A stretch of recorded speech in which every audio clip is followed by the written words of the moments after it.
But parents always told me growing up that to do the hardest problem on the worksheet first. They always told me this because you need to do the hardest so that you can gradually go down to the lowest.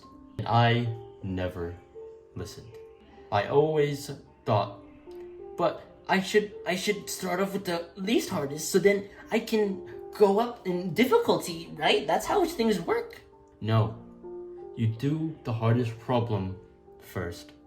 You do the hardest assignment first. And as Brian Tracy calls it, eat that frog. Now this concept of eating the frog basically means as soon as you wake up in the morning or your work session starts, start off with the hardest thing to do. The thing that you hate doing, the thing that you would despise doing first, so that everything else is easier on you, everything else is less mentally draining of you, and everything else is just more fun in general to work on. Now let's say you hate math. Are you gonna be like me before, where I start off with maybe English, my favorite subject, and I go to social studies, and then I go to science, and then math?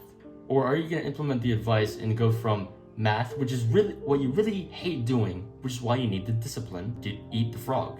You need the discipline so that you can do the hardest work first, and then you can gradually go down.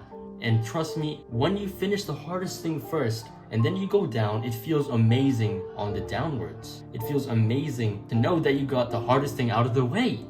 You finished the hardest thing, so now everything else is less mentally draining of you and just better. It's more fun. In self-improvement, this is called delayed gratification. So you do the hardest work first. The instant gratification in this analogy of the homework is doing the simple thing first and then putting a burden on you later to do the hardest work. But you can put the burden on you now of doing the hardest work, and then all the rest of the session is easy as fuck.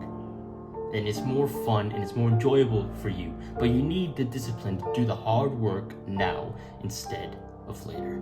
So yeah, if you found any knowledge in this video, please share it, like, subscribe, and do the hard work now instead of later. And as always, Melius, so